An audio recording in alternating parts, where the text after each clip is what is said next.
Well, today is the 12th of October, 2024. Um, it's my deceased father's birthday. He's been gone 12 years now. I think I've spoken to that in the past broadcast. And if I seem a little somber and a little serious at this point, today I found out that I'm a little lonelier than I was yesterday. And by that I mean I've learned some information that I didn't really want to know. I found out today that one of my best friends in the world, Paul John Spillane, also known to me and many others as the Mick, passed away in late August. Last time I had talked to the Mick was back in July, I suppose it was, of this year. And he didn't seem like he was in a really good spot. But we did manage to have a few laughs, and he drank his beer, I drank my beer, and we told stories like we would always tell them. And then I was unable to get a hold of him. I tried calling him. And then I received a letter from him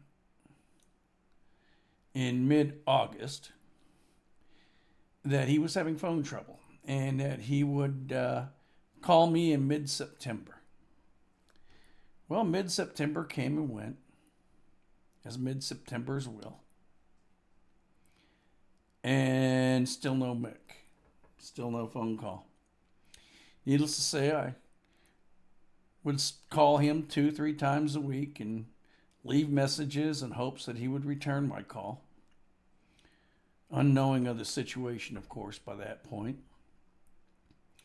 And today, I remembered that I had his niece's phone number. So I called her up. And the first thing she told me was I sitting down? Well, those of you who have been watching the show and know that I have advanced arthritis in my left hip, left knee, sitting down is something of a chore for me. Standing up is something of a chore for me too. So I told her, no, I wasn't sitting down. I was standing, and that was fine. Just go ahead and break it to me. Don't be gentle. Just tell me. And that's when she told me of my brother, the Mick's passing. I call Mick my brother because I love the guy.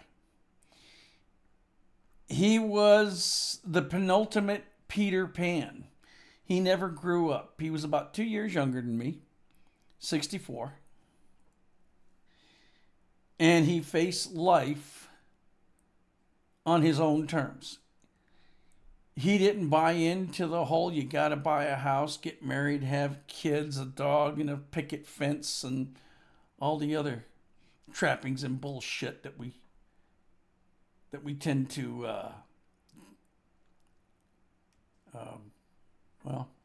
we tend to lock ourselves up with. Instead, Mick was the Mick.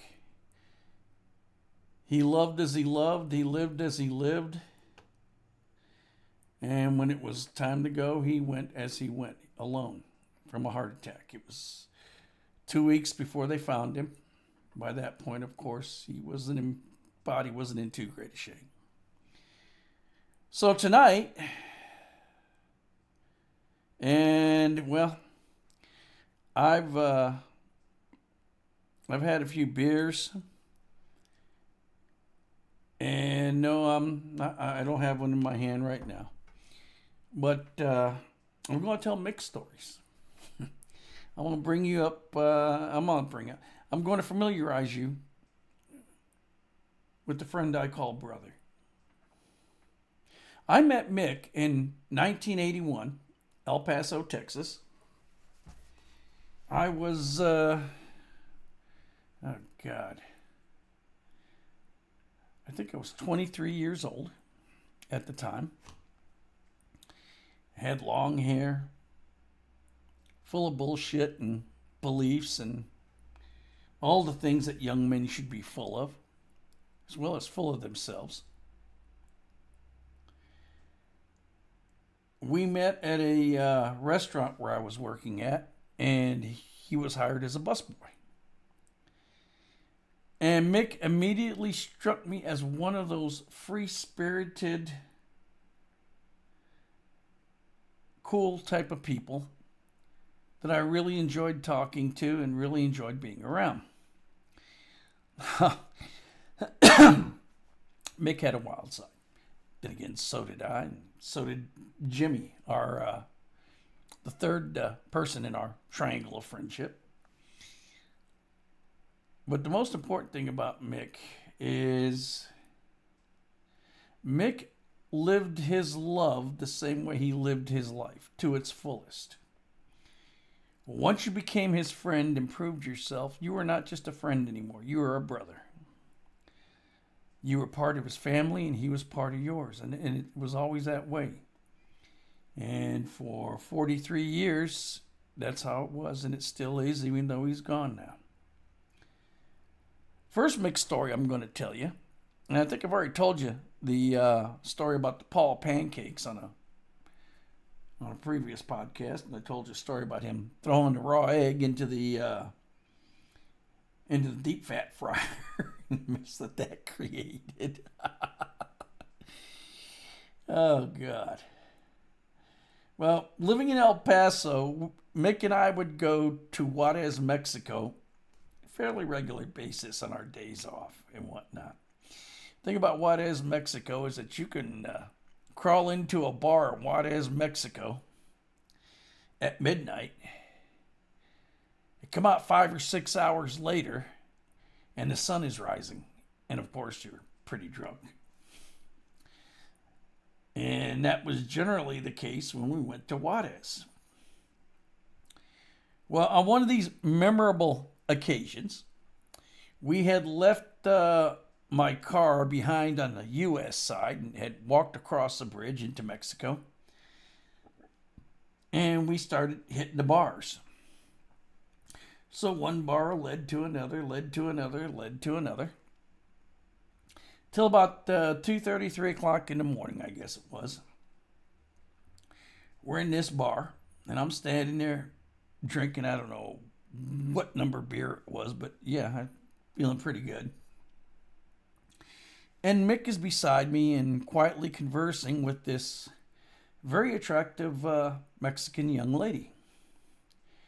He's going on in English, and she's pretending she doesn't understand. Well, she looks like she doesn't understand what he's saying.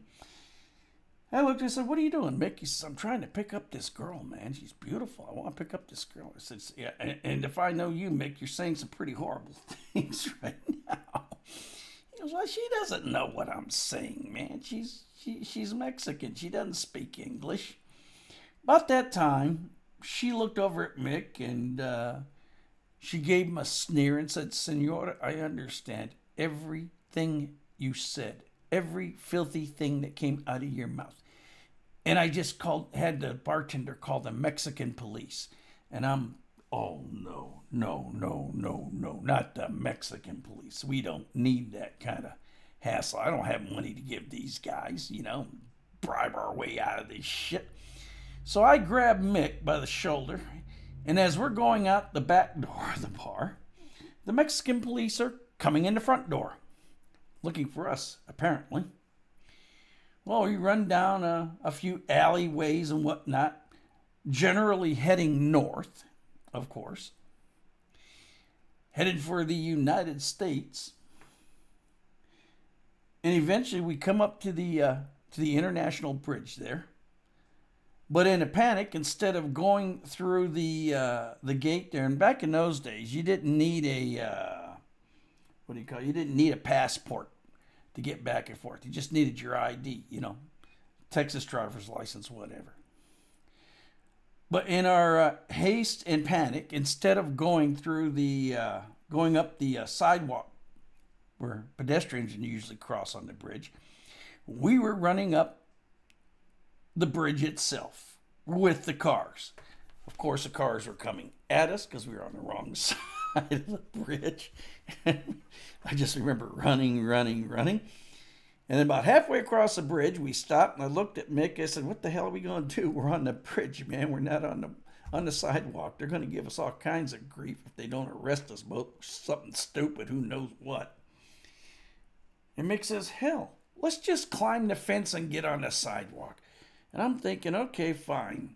This is a great idea. So we proceed to climb the fence. Yeah, it's about a 10, 12-foot cyclone fence. We climb it, crawl over the top, start climbing our way back down. And we no sooner hit the sidewalk off the fence than all of a sudden there's this authoritative voice. "Freeze! Don't move! I'll shoot both of you sons of bitches." And I'm thinking, oh, Jesus Christ. Now we're in deep shit if this son of a bitch opens up with his gun. You know, it's one of the American Border Patrol guys. He's standing there and he's looking all confused and frightened and authoritarian with his gun pointed at both of us. And I'm thinking, what the hell, man? What have we gotten ourselves into this time? About that time, the guy kind of cocks his head and gets a strange look on his face. And then he looks at the Mick and he goes, Mick, is that you, Mick?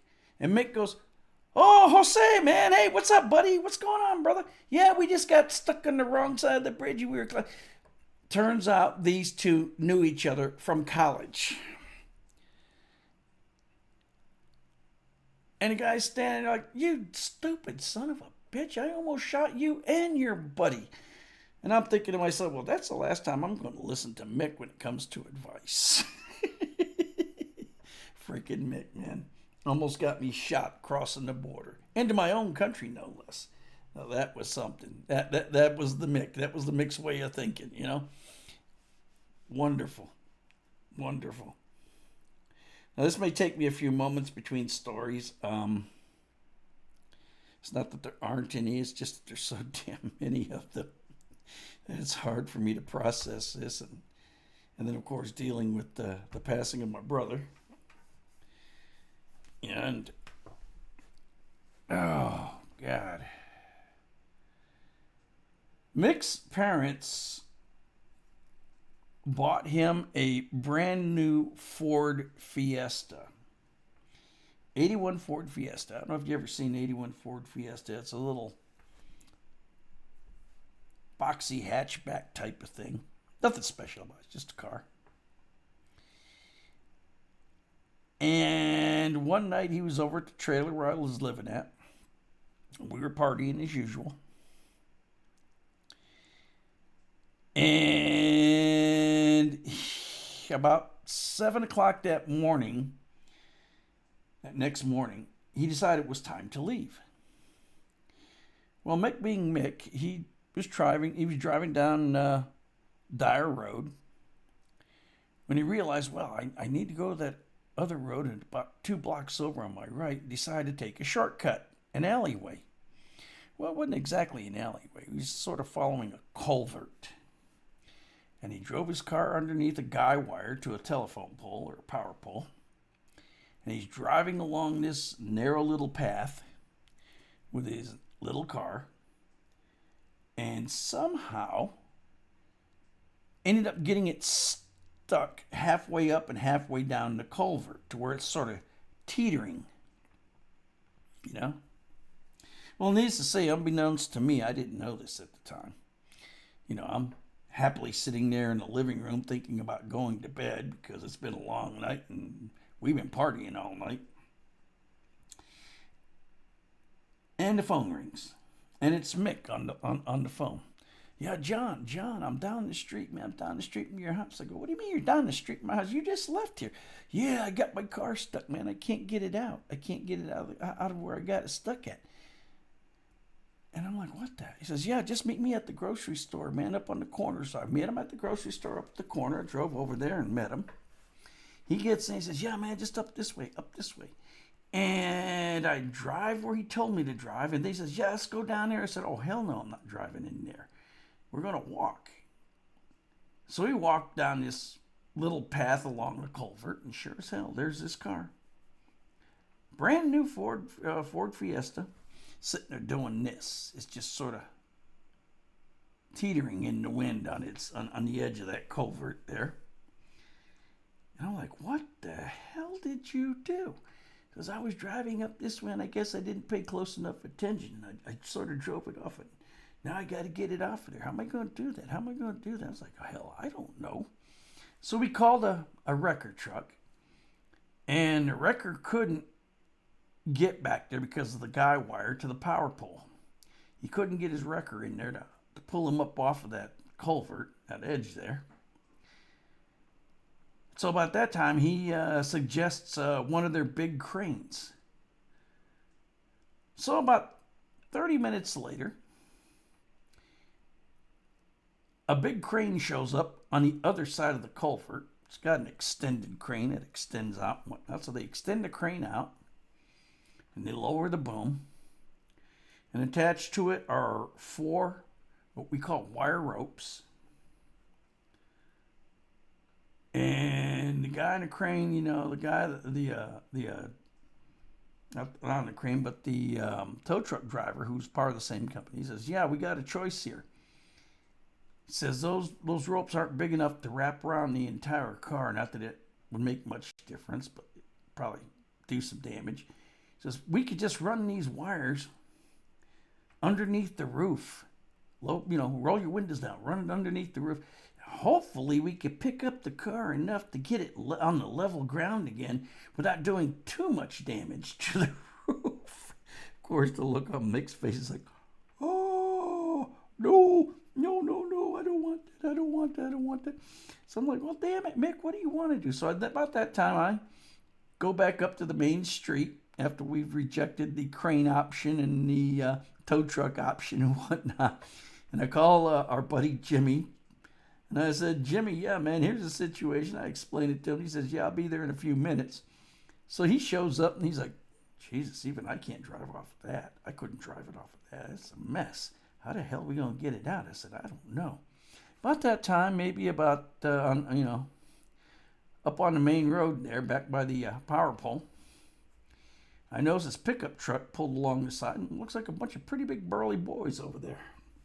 So I go walking up there, and it turns out it's the defensive line of a high school football team who'd been out all night on a Saturday night, and here it was Sunday morning, and they're not too sober yet, but they're okay. I said, fellas, could you help me out? They go, yeah, what do you need, man? What do you need? I said, you see that car back there about 50 yards up that way, how it's stuck? He said, yeah. I said, I think between the 6 of us, we could pick that car up and set it back on the level road. So sure as hell, we went out there, 3 of us on one side, 3 on the other. The 3 on the side that was sort of wobbling down toward, of course, were in the most danger of the damn thing coming over and squishing us, but we did it anyways. We picked that damn car up between 6 of us. Mind you, this is a Ford Fiesta. It's not a big car. It's just a little tiny thing. But we picked that thing up and we set it on the level roadway, at which point Mick runs over and he's clapping and, he's all happy and everything. And then we're thanking the guys, and I give them enough money to buy themselves another 6-pack so they can have some fun. And Mick immediately starts to open the door to get behind the wheel. At which point Jimmy goes, oh, hell no. And he pulls Mick out of the car, gets behind the wheel himself, and backs it out of there to the main street. And then we tell Mick, hey, on the road. No shortcuts anymore. On the road. So that's how Mick almost lost his Ford Fiesta. I'm going to miss my brother Mick. He was always a source of hope to me. Where Jim and I eventually learned to live our lives in the in the mold that society wanted us to live in. And though we both fought it hard, we just couldn't do it. And we both did well, succeeded at our jobs and businesses and such, and accumulated things. Mick lived his life on his, as I said, on his own terms. For Mick, life was not about accumulating power, accumulating riches, accumulating privileges or anything like that. For Mick, life was about having friends that you could love, friends that you could call brothers and sisters, and have them call you that in return, refer to you as that in return, and both of you knowing it was meant, it was sincere, and it was a wonderful thing. One of the things Mick told me one time was must have been Christmas about 3, 4, maybe 5 years ago. And Mick and I were in the habit of calling each other every Christmas day, to wish each other a Merry Christmas and just generally talk and bullshit and catch up on whatever the other one was doing. And I remember this particular conversation because it was the most meaningful thing anybody has ever said to me. At the end of our phone conversation, Mick ended with, "John, don't you ever die." I looked at us and said, "We all die, Mick." "Yeah, but don't you ever die." And I go, "But why? What are you talking about?" He goes, "Because, John, if you die, I got no one to call for Christmas." Mick, brother,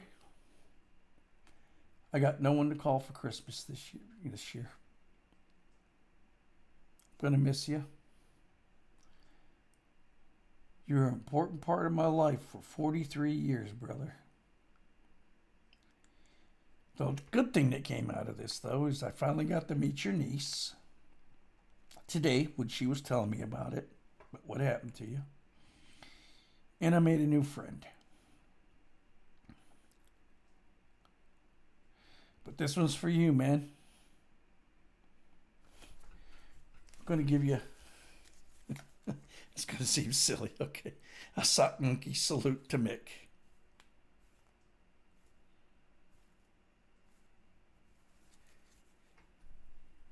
Go with the God that you know, brother, and I'll see you when I see you.